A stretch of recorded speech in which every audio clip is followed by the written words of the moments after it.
I think a Chinese equity bull market is starting. Foreigners are just waking up to it. Domestic investors are just waking up to it. We're in the process of mending that confidence. And so I actually think that the government's 5% target is achievable. I am optimistic on China. Again, I think it's the most competitive economy in the world. I think that's a fact. It's not an opinion. It is the start of an important bull market in China. I think we're going through a very, very important shift in narrative, both amongst domestic investors and foreign investors when looking at Chinese equities. Now, China essentially dominates every industry in the world, even at the very pinnacle of technology. I think this is why DeepSeek matters. DeepSeek shows that even at the very top of technology, China can compete with the West or even go above the West. And so this gives a lot of comfort to the leadership. It's like all of a sudden, the fears that China's growth could be contained by a Western blockade are essentially gone.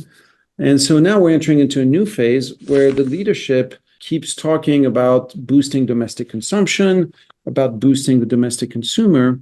And if you want to do that, the simplest way to boost confidence, because what China suffers from is a lack of confidence.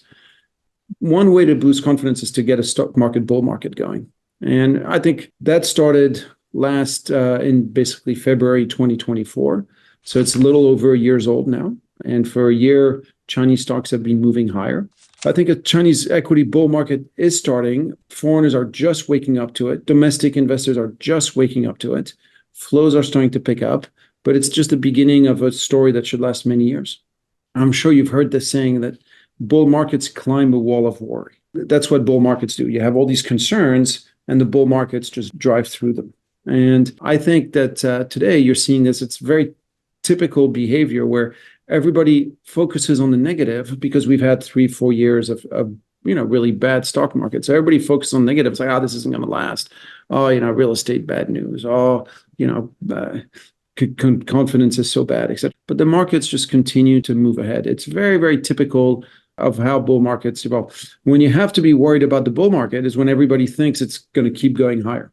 When everybody says, sunshine every day, ice cream for breakfast, when everything is awesome, that's when you have to worry about the bull markets. And in China, to your point, we're not there. Now, there's no doubt that the Chinese economy's had basically 5-6 really rough years.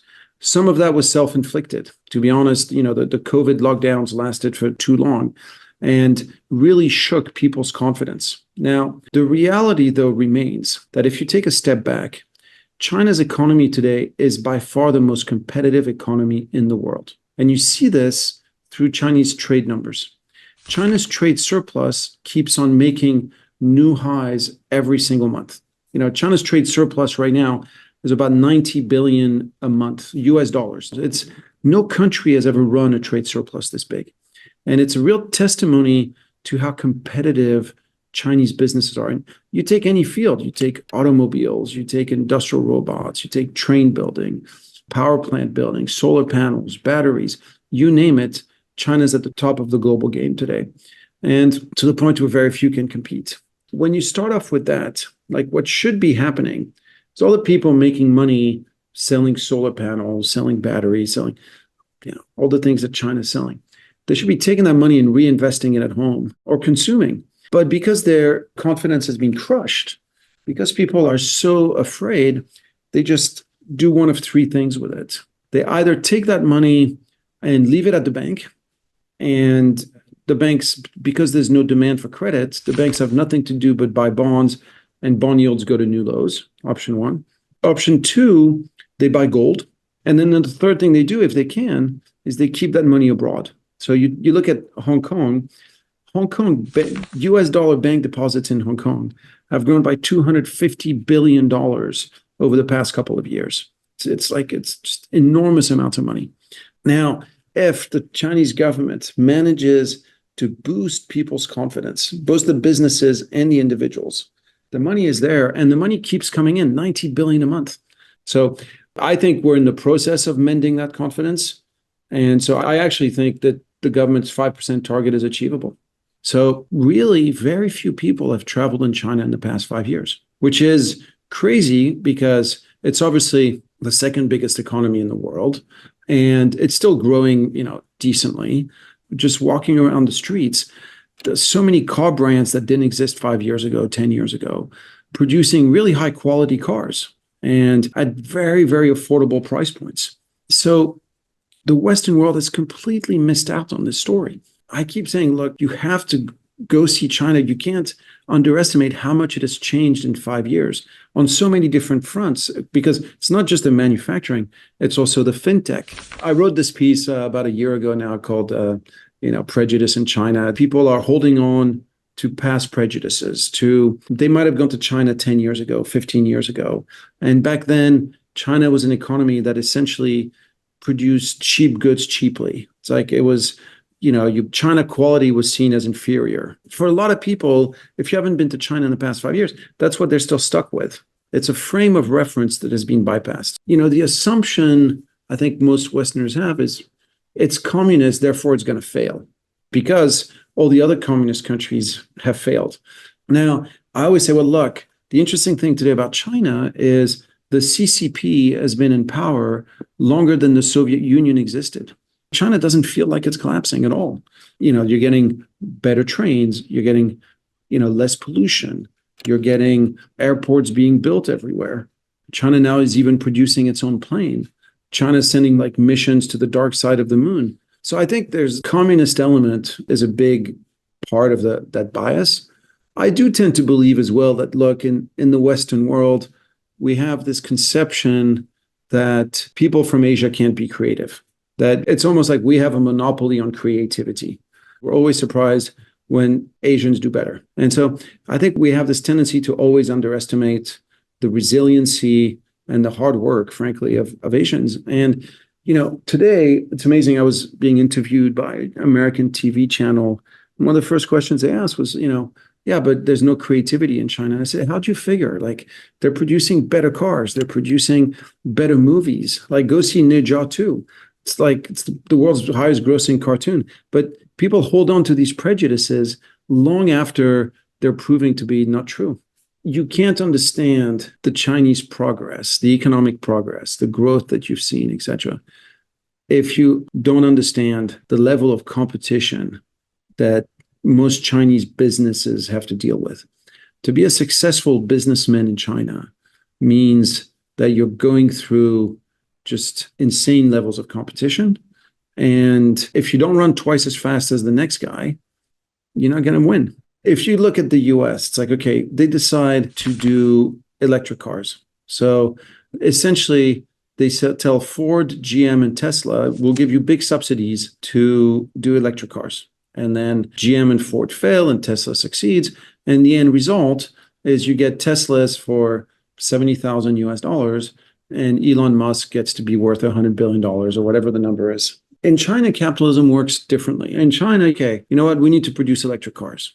And then what happens is that every local party secretary, every mayor, every provincial governor says, I'm going to call my bank and I'm going to say, hey, Agricultural Bank of China, I've got a local car producer here. You need to give him loans so he can start producing electric cars. And before you know it, you have 130 car producers in China. And it becomes what I've come to call the Hunger Games of capitalism. And this is what happens in industry after industry. But the end winner is actually the consumer. Because the consumer, instead of having one guy who's worth $100 billion like Elon Musk, what you end up with is many car companies. And the consumer in China today has a wide choice of cars that are much cheaper than cars anywhere else in the world, and sometimes now much better than cars. And this is how capitalism is supposed to be. More competition.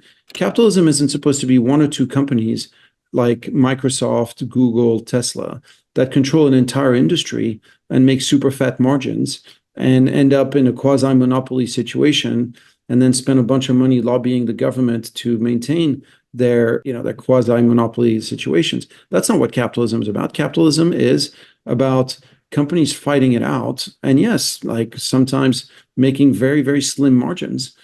Now, that's part of the equation. The other part of the equation is a government that does deliver on infrastructure needs. So does deliver on the roads, does deliver on the railroads, does deliver on the airports, And basically on the backbone that you need to have a modern economy, it does deliver on the electricity grid. And, now a lot of people say, oh yeah, but they've overinvested in this, et cetera. And that's probably true. But I think if you're the Chinese government, you say, okay, we're never going to hit it quite right. Like, we're not going to hit the perfect number for investment. So do we want to overinvest or do we want to underinvest? If you underinvest, you end up with power outages, which means that you're then hurting industry. It always makes sense to overinvest. So the whole system in China is built towards always excess competition and excess overinvestment. That's how the system works. But that's how you get a lot of progress, and that's how you take out, whatever it is, 600 or 700 million out of poverty. So I think nobody had China catching up on AI as quickly as they've done on their bingo card. It's been a very rapid development. I think it's very exciting. It highlights a number of trends. One of the reasons the US was so successful was you had the whole Silicon Valley ecosystem, right? And it seems pretty obvious to me now that there's a whole ecosystem in Hangzhou. You look at all these companies that are coming out, they seem to be all in Hangzhou now. You have a whole ecosystem in Shenzhen. So you already have 2 Silicon Valleys now. China has caught up on AI. China hasn't yet caught up on semiconductors, but clearly the government is throwing money at this. It's throwing human resources at this.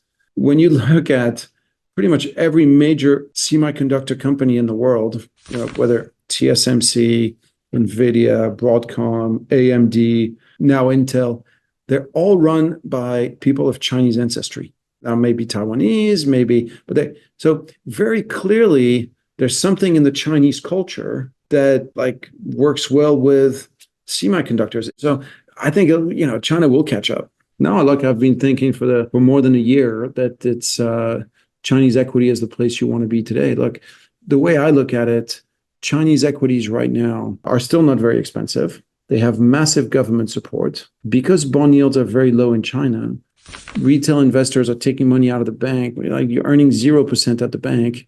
You're still getting good dividend yields on a lot of stocks. So the gap between dividend yield and bond yields is close to record highs.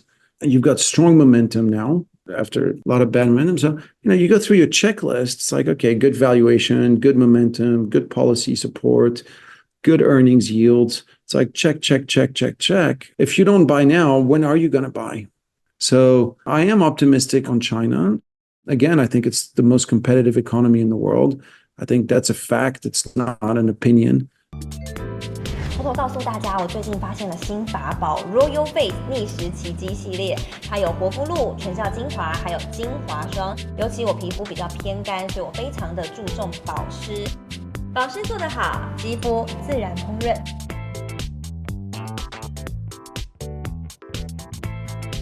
提亮肤色更年轻，抚平皱纹超有感，而且气色变好。用心保养，每天都更美一点。